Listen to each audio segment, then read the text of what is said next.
What if the conventional understanding of the Bible conceals something far deeper and more unsettling? What if the stories of giants, beings of immense power who struck fear into entire nations, are not merely ancient myths, but real events that left an indelible mark on human history? Many, when reading the book of Genesis, don't realize it points to one of the Bible's darkest and most enigmatic mysteries, the secret of the Nephilim. These were beings unlike ordinary humans, descendants of celestial entities and earthly women, the fruit of a union so forbidden that God himself unleashed his wrath upon the earth. Has anyone ever questioned why the Great Flood annihilated nearly all of humanity? Or why God commanded the Israelites to ruthlessly eradicate certain tribes? The answers lie within this mystery, hidden beneath centuries of fear, silence, and misinterpretation. This exploration is for those who sense there's more to the Bible than meets the eye, for the seekers, the observant, and the chosen who feel something significant is unfolding behind the scenes. By understanding the true nature of the giants, an entirely different perspective on Scripture will emerge. It will become clear how these ancient beings may still influence the world today, quietly, subtly, yet powerfully. This narrative will lift the veil of mystery. Who were the Nephilim truly? Where did they disappear to? Did they vanish forever? And why do many modern scholars, theologians, and researchers avoid openly discussing this topic?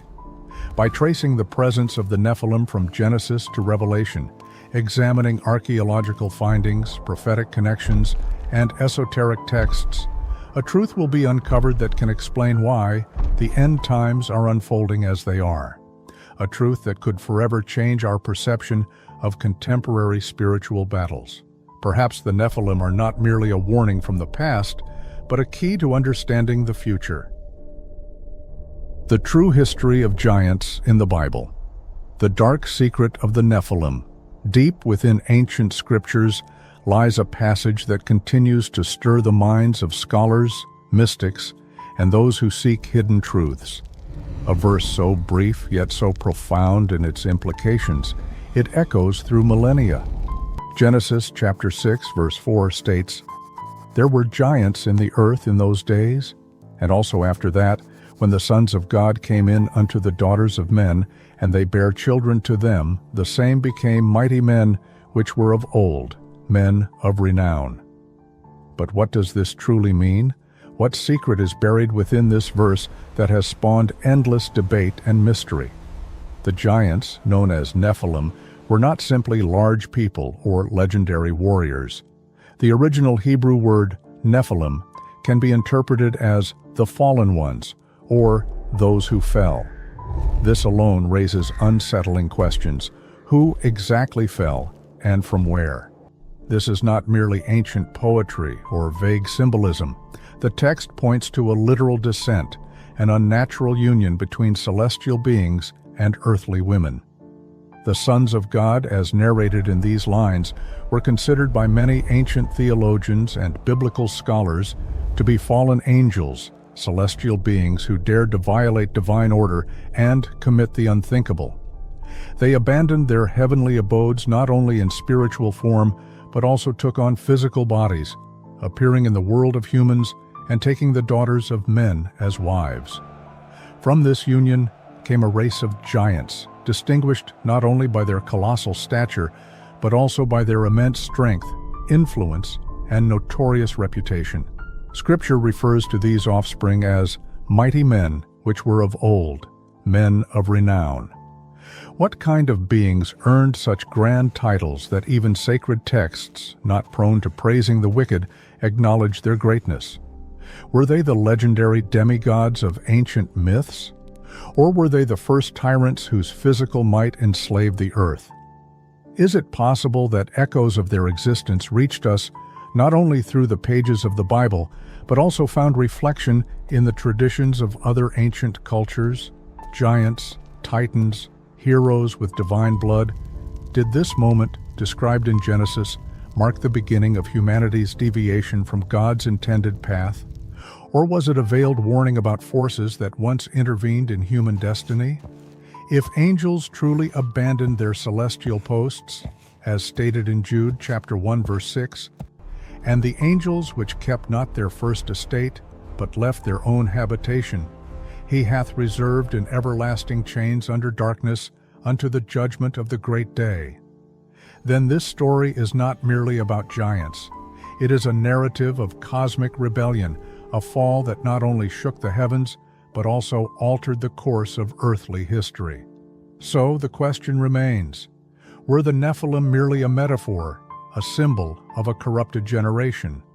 Or did they truly walk the earth embodied in flesh and blood, giants born from an unnatural union of heaven and earth? And if so, could their lineage have survived to this day, hidden from plain sight?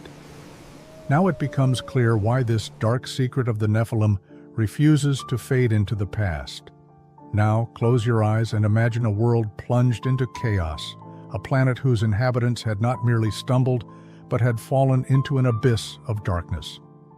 According to Genesis chapter 6, verse 5, God saw that the wickedness of man was great in the earth, and that every imagination of the thoughts of his heart was only evil continually.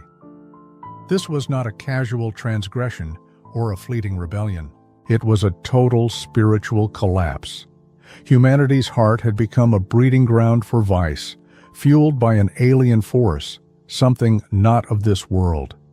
The Nephilim, offspring of the forbidden union between the sons of God and the daughters of men, were not merely an anomaly. They were a distortion of divine design, an embodiment of rebellion, power unchecked by wisdom, might unburdened by balance. They were not merely giants in stature, but towering symbols of a fallen creation. Their very existence was evidence that the world had strayed from the will of its creator. And this widespread corruption, both human and hybrid, led to one of the most terrifying judgments described in the Bible, the Great Flood. But it is here that the mystery becomes even more convoluted. Genesis chapter 6, verse 4, the very passage that first mentions the Nephilim, contains a chilling detail. There were giants in the earth in those days, and also after that. Wait, after that? After what? After the flood. If the waters were meant to cleanse the earth, renew creation, and give humanity a fresh start, how could the Nephilim exist afterward? Is it possible that some survived the flood, or that their lineage continued in some other way? Recall Goliath, the terrifying warrior who challenged David many generations later. Yet he was not alone in his might. In 2 Samuel chapter 21, it recounts other giants, descendants of ancient Nephilim, who also fell at the hands of David and his valiant warriors. These were not isolated incidents. Were these post-flood giants echoes of the same corrupted lineage? Could it be that the influence of the Nephilim was not entirely wiped out by the global flood, but rather dispersed, went into hiding, or even re-emerged in a new form? If their legacy managed to survive, what form does it take today? Is it possible that these ancient bloodlines continue to exist in secret, subtly reshaping civilizations, manipulating the world through unseen influence, or manifesting in forms we simply fail to recognize? This is not merely a story of God's judgment, it is a question of survival. The Great Flood was meant to cleanse the earth, but what if something seeped through the cracks? What if the history of the Nephilim is not a closed chapter, but a sinister shadow lurking right before our eyes? As we continue our exploration, one crucial question arises: what truly happened to the Nephilim? And why does their story stubbornly refuse to vanish into the depths of history? The global flood was meant to be the end, a divine cleansing of a world steeped in sin. It was a moment when God's wrath descended upon a vice-ridden earth, washing away all that was corrupted. As Genesis chapter 7 verse 23 solemnly proclaims, "And every living substance was destroyed, which was upon the face of the ground, both man and cattle, and the creeping things, and the fowl of the heaven, and they were destroyed from the earth, and Noah only remained alive, and they that were with him in the ark." These words sound like a final verdict, Every living creature outside the ark perished. Every trace of the corrupted world, including the Nephilim, should have been utterly erased from the earth. Yet, something doesn't add up here. If the flood destroyed all life, save for Noah's family and the animals sheltered in the ark, how then do we explain what the spies saw many generations later in the land of Canaan?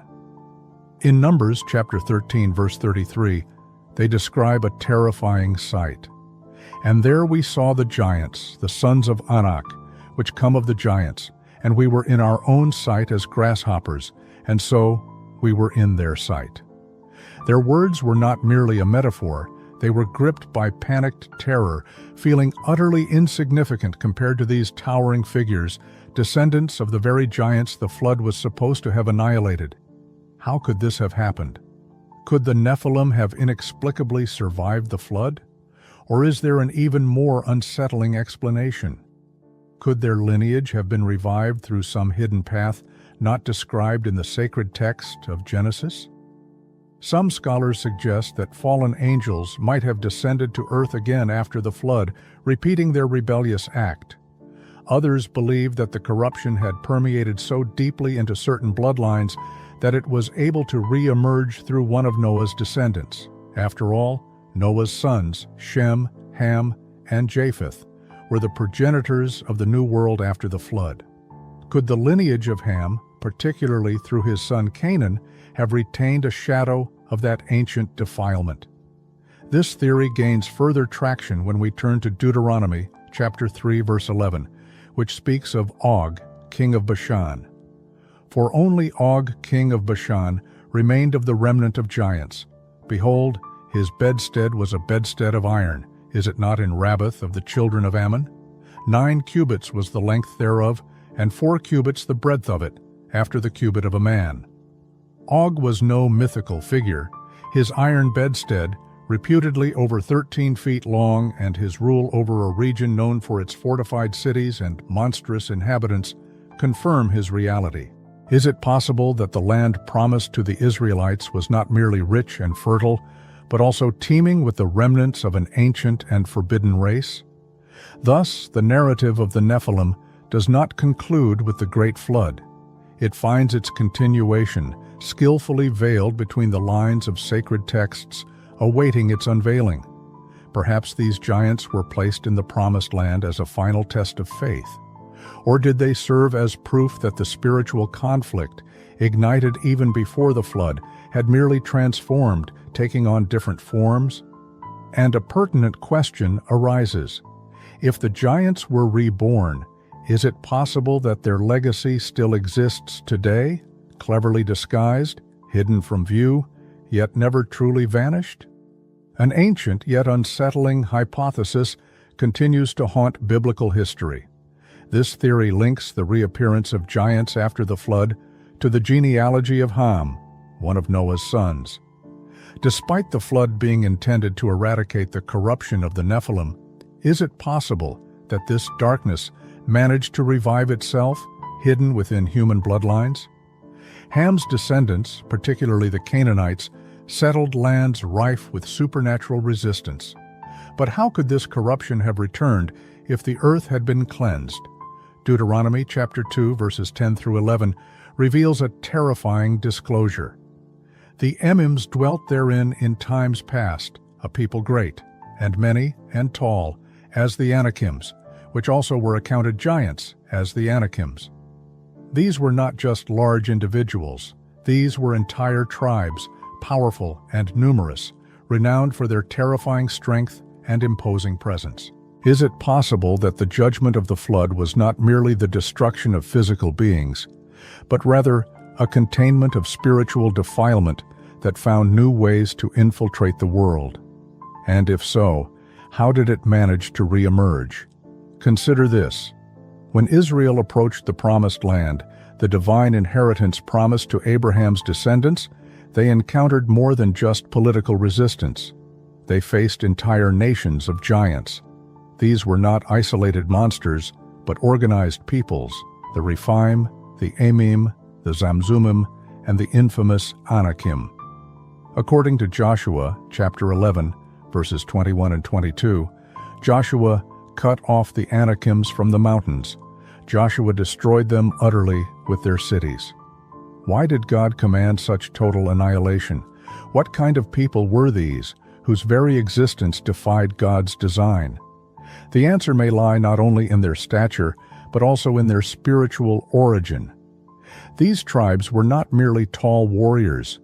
They were enemies of the divine order, possibly remnants or manifestations of the very rebellious forces that produced the Nephilim before the flood.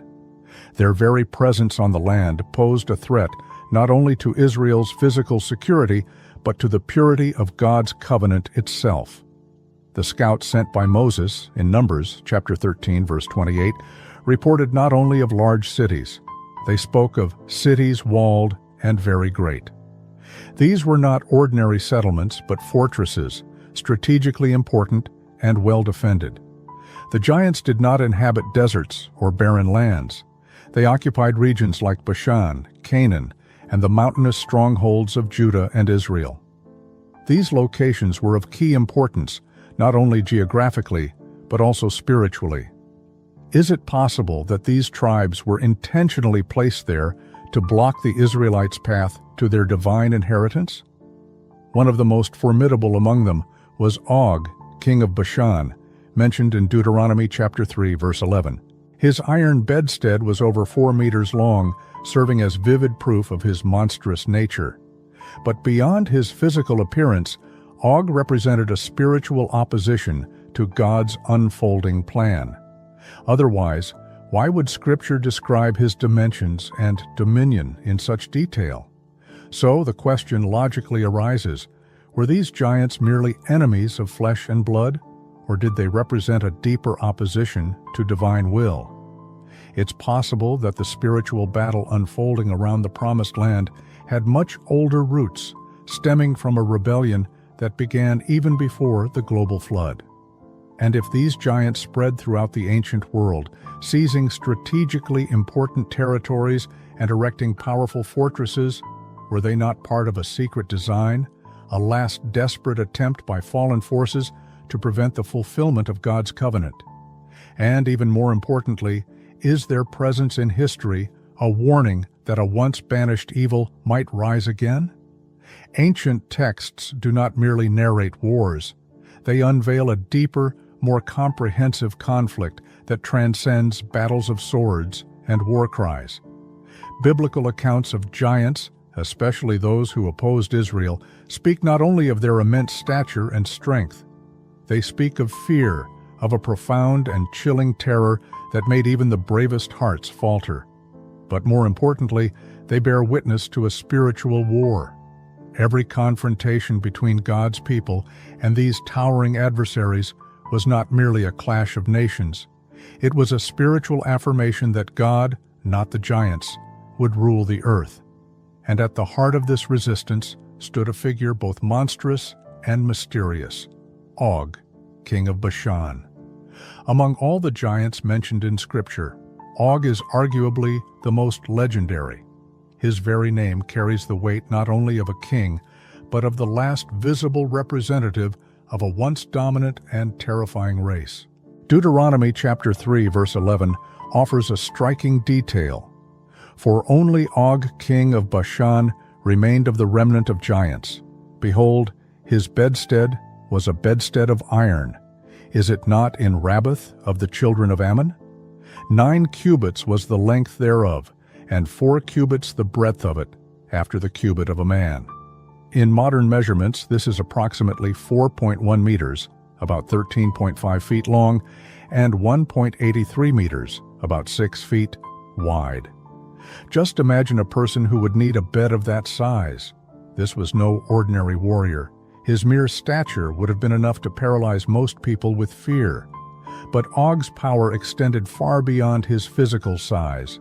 He ruled Bashan, a fertile land in the northeast of Canaan, rich in resources and strategically located. Bashan was not merely a coveted piece of land. It was part of the inheritance God had promised his people. So why did it fall into the hands of a giant whose very origin defied the will of heaven?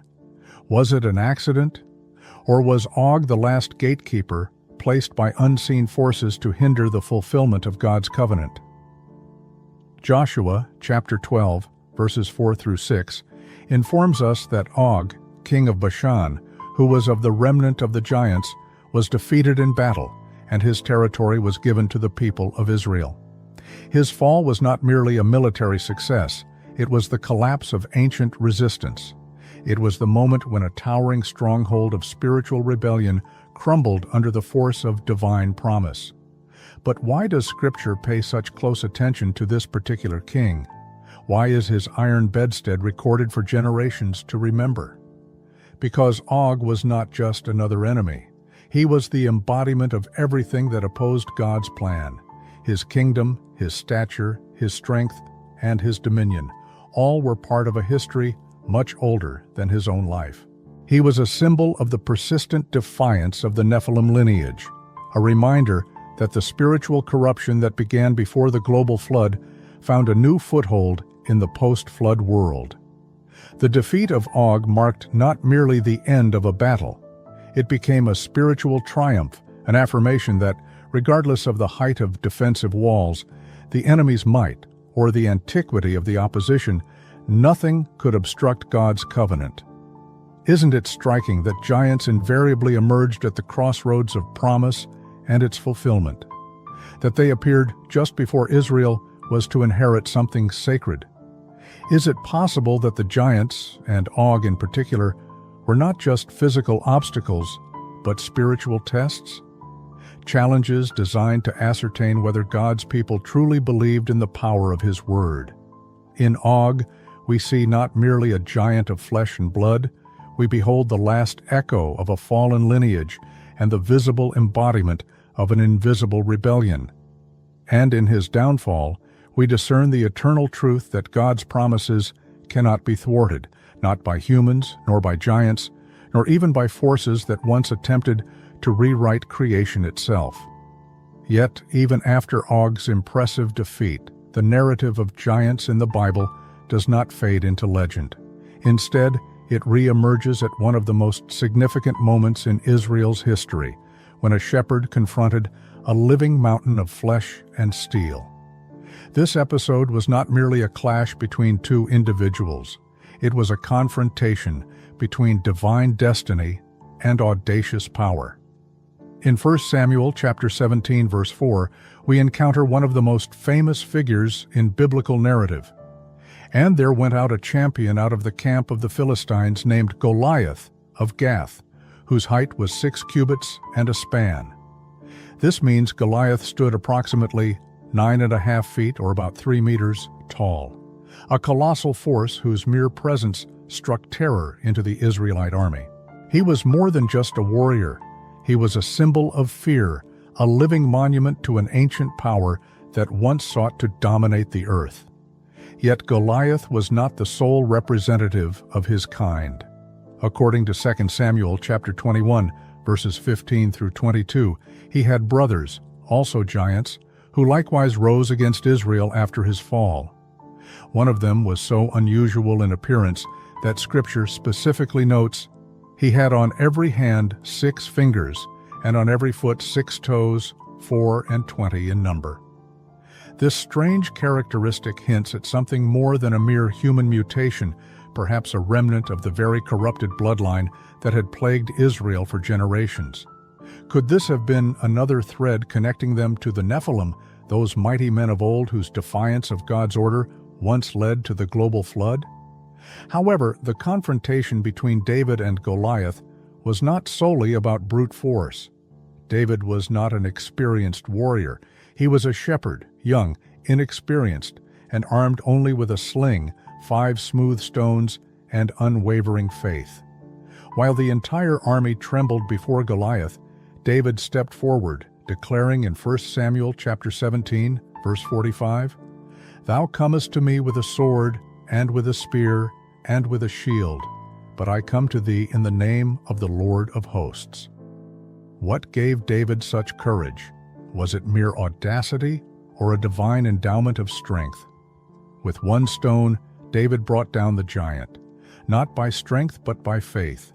His victory became a powerful affirmation that no spiritual force, no ancient lineage, no monstrous adversary can ever overcome the will of God. Goliath represented both a physical obstacle and a spiritual stronghold. And in that moment, David crushed them both. Yet, what was the reason that compelled these giants to repeatedly emerge at pivotal moments in Israel's history? From the scorching desert to the eagerly awaited Promised Land, from Joshua's military campaigns to David's glorious reign, giants seemed to appear precisely when Israel was on the cusp of fulfilling a promise. What deeper purpose did their presence serve? Could it be that they were spiritual tests, a last desperate attempt by the enemy to thwart the fulfillment of God's design? Or perhaps they were a kind of sign, a reminder of a more ancient war that still secretly rages, a war initiated by the fall of angels, when forbidden unions defiled the created world, and when the Nephilim first set foot on earth. Thus, the giants represented not merely people of enormous stature, but echoes of rebellion, strategically positioned to challenge every step forward in God's redemptive history. And with every victory achieved from Og to Goliath, the message resounded ever louder. Regardless of the enemy's antiquity or the scale of the difficulties, God's plan would surely prevail. But here's the haunting question. If giants were symbols of an ongoing spiritual battle, and if they appeared every time God's people were close to their breakthrough, is it possible that similar giants, visible or invisible, are still rising today? The concept of giants is not confined solely to the pages of the Bible. It permeates the entire world, woven into the mythology, folklore, and oral traditions of nearly every ancient culture across continents, separated by vast oceans and time.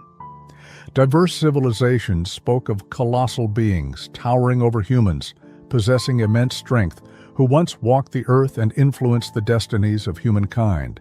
But how could such disparate cultures, without contact with one another, share such remarkably similar stories? In ancient Greek mythology, the Titans were primeval deities of colossal stature who waged a fierce war against the Olympian gods for dominion over heaven and earth. These were not merely crude and primitive beings. They were ancient rulers of divine origin, echoing the biblical notion of beings cast out from higher realms. In Norse sagas, the Jötnar, or frost giants, resided at the edge of the world, often in conflict with the gods of Asgard. Some were embodiments of chaotic natural forces, while others possessed cunning and might. These otherworldly adversaries posed a significant threat to cosmic order. Even across the ocean, among the indigenous tribes of North and South America, legends persist of gigantic beings that roam the earth. For example, the Choctaw tribe told tales of the Nahulo, a race of pale-skinned giants who once dominated the land until they were driven out. The Paiute people spoke of the Siteka, red-haired giants who lived in caves and instilled terror with their ferocity. Similar stories can be heard from the Andes to the boundless plains, accounts of beings not quite human whose presence altered the face of the earth and left behind enigmatic ruins. Could it be that all these accounts are simply products of imagination, a collective creation of myths or manifestations of psychological archetypes? Or is it possible that these worldwide traditions are fragmented memories of a deeper truth, of an ancient reality that official history has long ignored? When Scripture mentions the Nephilim, beings born from the union of heavenly and earthly blood, it introduces a concept that challenges natural explanations. In Genesis chapter 6, verse 4, they are described as mighty men, which were of old, men of renown, and their influence seemingly extended far beyond Israel. If these giants truly once existed, could their legacy have been reflected in early human migrations, imprinted in the languages and symbols of various cultures? And if the legends about them are echoes of an ancient and dark history, telling of the fall of angels, the corruption of human nature, and the subsequent intervention of higher powers, then how should this affect our understanding of past eras? What truths lie hidden beneath thick layers of myths and legends, awaiting their hour to be revealed? Perhaps the main question is not about the very fact of giants' existence, but what their role and purpose were. What role might they have played in an ancient spiritual struggle, echoes of which may still be felt in the modern world? And, most disturbingly, if they once walked our planet, could it be that they themselves, or the forces they represented, might return? Are legends mere fictions, or are they warnings? Archaeology, which many perceive as a science dealing exclusively with facts and artifacts, has in recent decades seemed to whisper secrets that echo ancient texts. Across the globe, discoveries are being made that astound the imagination. Unusual bone remains, impossible architectural solutions, and inexplicable engineering feats that seemingly surpass the capabilities of ancient civilizations. While most scholars prefer to adhere to cautious interpretations, there are those who wonder if these artifacts point to something truly extraordinary. Take, for instance, the grandiose megalithic structures scattered across the globe. Stonehenge, located in England, with its multi-ton stone blocks aligned with celestial markers, still baffles experts who debate how ancient people could have moved and erected such monoliths without modern technology. And the Egyptian pyramids, some of the most precisely constructed edifices on Earth, built from stone blocks weighing up to 80 tons, laid with mathematical precision? In Baalbek, Lebanon, lie 3 of the largest worked stones ever found, each weighing over 1,000 tons. Who or what possessed the strength and knowledge to create such marvels? Some researchers point to the Nephilim, the biblical giants born from divine rebellion, as potential architects, or at least supervisors of these monumental projects. Could these titanic beings, possessing immense stature and possibly superior intellect, have played a role in the creation of these ancient wonders? The enigma becomes even more convoluted due to scattered reports and controversial findings of giant skeletons, some allegedly reaching heights of 3 to 4.5 meters, 10 to 15 feet. While many of these findings have been dismissed as hoaxes or misidentified remains, the persistence of these accounts is undeniably striking. From old newspaper clippings found in the American Midwest to ancient burial mounds located in Asia and Europe, stories of giant bones unearthed from forgotten tombs continue to stir the imagination. Are these remains physical proof of the Nephilim's existence, or merely myths that refuse to fade? Skeptics argue that these reports lack credible corroboration, but others question why so many similar accounts vanish without a trace from public discourse. Is it possible that knowledge of the true legacy of the Nephilim has been buried, intentionally or not, beneath thick layers of time and varying interpretations? Scripture does not silence the fact of giants' existence. From Genesis to Deuteronomy, from Joshua to Samuel, these colossal beings appear as real obstacles in the path of God's people. They were giants of flesh and blood who resisted the will of the Almighty and were, over time, gradually defeated. Their very presence is documented. However, their disappearance to this day remains a mystery. How did these giants, once so prominent and terrifying, simply vanish? Was their defeat in battles sufficient to eradicate an entire lineage? Or were they forced into hiding, banished from human sight by divine command, or by their own necessity? Perhaps the Lord intervened not only to scatter them, but also to erase any mention of them from the visible world, preserving their legacy only as a warning and a legend. Psalm 135, verses 10 through 11, recalls how God smote great nations and slew mighty kings, Sihon, king of the Amorites, and Og, king of Bashan. These kings, as we remember, were closely connected to the giants.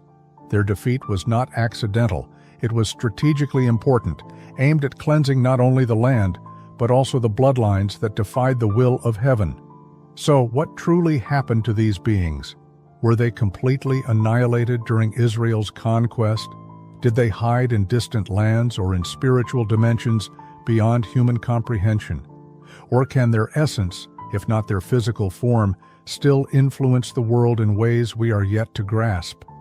The veil of silence surrounding their disappearance may be more deliberate than we imagine. Are we witnessing a forgotten history or one meticulously concealed?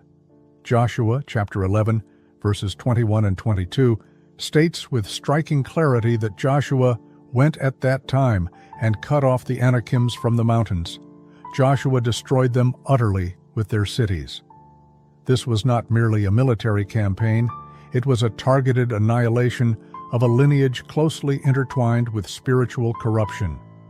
The Anakim, descendants of the Nephilim, had firmly established themselves in key territories of Canaan. Their presence represented not only a political threat, but also a brazen spiritual force opposing God's covenant with his people. Thus, Joshua's mission involved much more than merely conquering lands. It was a divine purification. Israel was chosen not only to inherit the land, but also to sanctify it, ridding it of influences that had ancient roots and were linked to rebellion. The giants, often distinguished by their imposing size and fear-inducing presence, also carried a deep symbolic meaning. They embodied everything that contradicted God's authority on earth: pride, perversion, and the echoes of an unnatural union that once shook the heavens. Even after the conquest of Canaan, the presence of giants did not vanish instantly.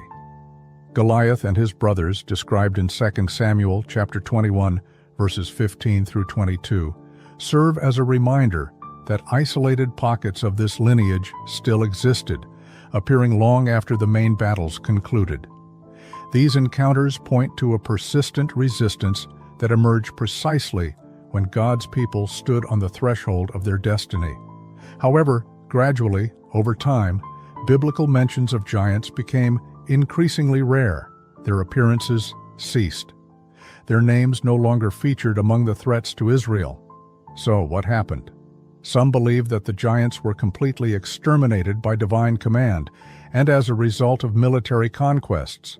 Others suggest that they were assimilated into other peoples, losing their distinctive traits through intermarriage. Their physical superiority, once so evident, may have diminished over time. Nevertheless, something persisted. Legends, whispered stories, myths passed down through generations, and at times even probable archaeological evidence, enormous bones, gigantic weapons, ancient fortresses, seemingly defying the common notion of their complete disappearance. But why did the Almighty command their eradication? The answer lies in the very origin of these giants. They did not arise from the natural course of things. Their birth was a consequence of rebellion. They were the offspring of fallen angels and earthly women. As implied in Genesis chapter 6, their very existence disrupted the divine structure of creation. They trespassed the boundaries set by the Creator between heaven and earth. And therefore, to preserve his redemptive plan and establish a holy people through Israel, God commanded their complete annihilation. These beings were not merely adversaries wielding swords, they were enemies in a spiritual sense. Every time they rose against Israel, they directly rebelled against God's unfolding plan. Their destruction, therefore, was not merely bloodshed, it was a purification, the eradication of a spiritual disease that threatened to corrupt the very heart of God's chosen people. However, a disturbing enigma lies hidden here. Were they truly completely eradicated?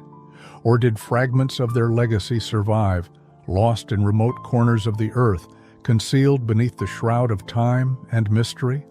Could tales of giants in other cultures or accidental discoveries of giant bones be echoes of that forgotten war? And if giants once walked the earth as real physical beings, could their influence, if not in physical form, but in spiritual terms, still be present today, manifesting in the very forces they embodied: pride, rebellion, the lust for dominion, appearing in new guises, disguised as modernity, but rooted in the same ancient disobedience? The Bible may be silent about the giants, but the world around us is not. Their story lives in ruins too vast to explain, in myths too widespread to dismiss, and in questions too persistent to ignore. Is it possible that their story is not concluded, but merely concealed, awaiting its rediscovery? While Scripture does not provide a definitive answer regarding the survival of the Nephilim after the battles described in the books of Joshua and Samuel, this mystery remains unsolved and continues to intrigue and trouble minds. Throughout centuries and across diverse cultures, countless voices have whispered about the possibility that these ancient beings, or at least their essence, might still be among us. Could it be that what began as legend has now transformed into a hidden reality, concealed in remote places, veiled by secrecy, or even etched into human blood? Some researchers hypothesize that giants might still exist, far from the gaze of modern civilization. Unexplored mountain ranges, deep cave systems, or forbidden zones, places like the Himalayas, the Amazon, or the vast deserts of the Middle East, often become epicenters for contemporary sightings. Accounts of human-like figures, towering over ordinary people, clad in ancient armor or possessing unusual features, continue to emerge from time to time. While often dismissed as folklore or products of imagination, these reports persist with remarkable regularity. Furthermore, the idea of preserved deoxyribonucleic acid arises. Is it possible that remnants of the Nephilim bloodline still circulate within the human population? Some researchers suggest that certain groups of people, particularly those with exceptional height or physical strength, might unwittingly carry distant traces of this ancient heritage. Despite the lack of scientific evidence to support this hypothesis, the question itself raises profound philosophical inquiries. To what extent is our human nature exclusively human? Another intriguing concept is that the legends of giants never vanished from humanity's cultural heritage, but were integrated into the mythologies of various peoples worldwide. The Greek Titans, Norse Jotnar, Hindu Daityas, and countless other legendary beings show striking similarities to the Nephilim described in the Bible. Is it possible that these myths are distorted memories of a common ancient reality? Perhaps the stories survived even as the beings themselves ceased to exist. Furthermore, there are monumental structures, silent testimonies of a bygone era. The stones of Baalbek, weighing over 1,000 tons, still lie where they were placed millennia ago. Göbekli Tepe, with its precise and massive T-shaped pillars, dating back to the earliest stages of civilization, challenges accepted chronologies presented in history textbooks. These archaeological sites raise a crucial question. If ancient humans lacked the necessary tools to erect them, then who did? Regardless of whether biblical giants exist in physical form, as myths, or only in imagination, their profound significance is undoubtedly theological. Giants have always symbolized opposition to God's will. From the rebellious offspring of fallen angels to the arrogant kings of Bashan and Gath, they represented obstacles to the fulfillment of divine plans. Their destruction was not only a physical act, but a spiritual one, a demonstration of divine authority over forces seeking corruption and domination, which leads us to a more pressing and sobering question. Could these giants, these ancient adversaries, still exist in the modern world, not as enormous warriors, but as spiritual forces? In Ephesians chapter 6, verse 12, there is a reminder that our struggle is not against flesh and blood, but against the rulers, against the authorities, against the powers of this dark world. Is it possible that the spirit of the Nephilim continues to live in modern institutions, ideologies, or unseen systems that hinder the spread of God's kingdom? In conclusion, turning to the prophetic texts of Scripture, we receive a warning about a time that will resemble the era of Noah. In Matthew chapter 24, verse 37, Jesus himself says, "But as the days of Noah were, so shall also the coming of the Son of Man be. What was happening in those days? Giants walked the earth. The boundaries between heaven and earth were violated. Corruption engulfed the world. Could this be a hint that something similar might re-emerge? Are we ready for what might return? Not merely from the depths of myths, but from the abyss of spiritual rebellion that once threatened divine order. Is it possible that the final battle will involve not only a clash of nations but also the resurgence of an ancient enmity? Perhaps the giants never truly disappeared, but merely awaited their hour. But as the days of Noah were, so shall also the coming of the Son of Man be. With this striking statement in Matthew chapter 24, verse 37, Jesus did not merely offer a temporal sequence of events.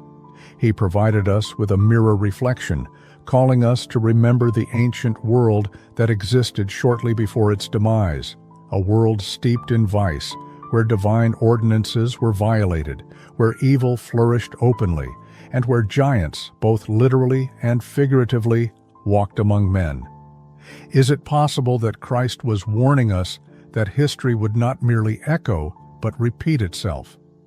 In Genesis chapter 6, verse 4, we encounter one of the most mysterious phrases in all of Scripture. There were giants in the earth in those days, and also after that. This phrase, and also after that, has sparked centuries of discussion. What does it mean?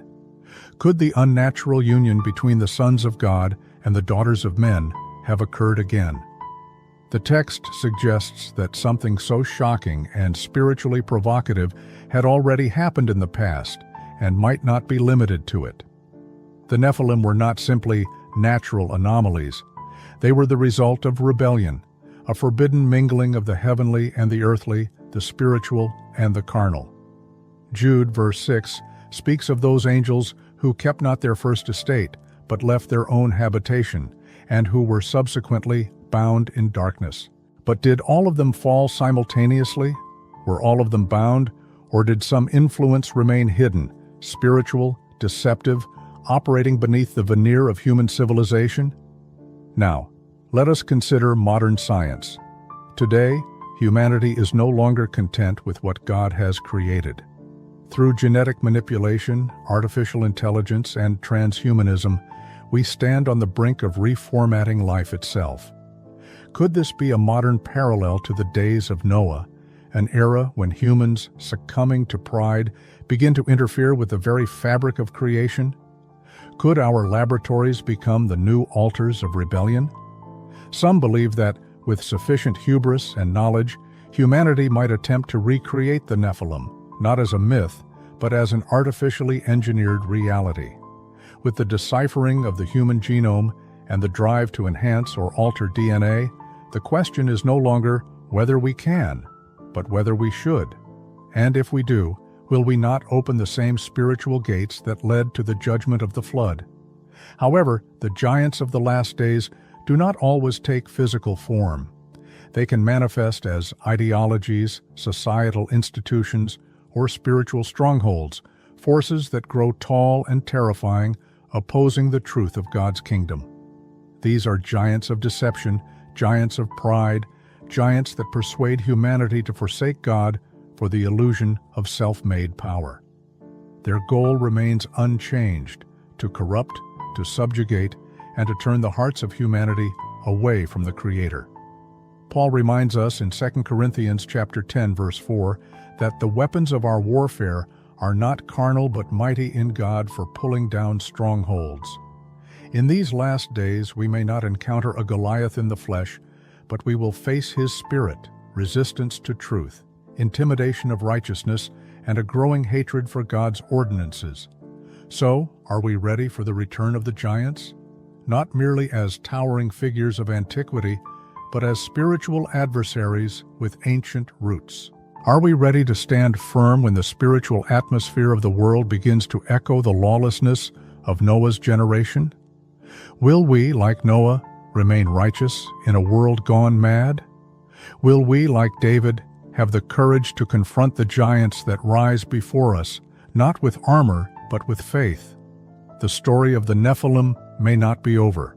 Moreover, it may simply be returning, disguised, pervasive, and dangerous.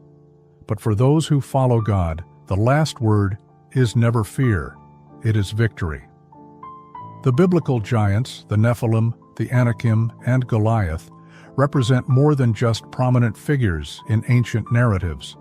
They are immortal symbols of defiance against divine order, embodying the unceasing struggle between light and darkness, truth and falsehood, humility and rebellion. Now that you have explored their mysterious origins, their role in biblical history, and their prophetic connection to the last days, this story begins to speak to your inner world. For these giants are not merely echoes of the past. They are a reflection of the struggles each of us faces daily in the spiritual realm. Like the days of Noah, when the world was gripped by corruption and violence, we too live in an era where moral clarity is obscured, truth is distorted, and spiritual rebellion often masquerades as enlightenment. Modern giants may not wear armor or wield swords, but they manifest as anxiety, addictions, bitterness, pride, unbelief, or even the subtle temptation to live by our own rules, distant from divine guidance. Can you discern these giants in your own life? Goliath, standing on the battlefield, mocked God's people not only to gain an advantage, but to paralyze them with fear. Do not our personal giants do the same? They whisper that we are not good enough, that our past disqualifies us, that our faith is too weak.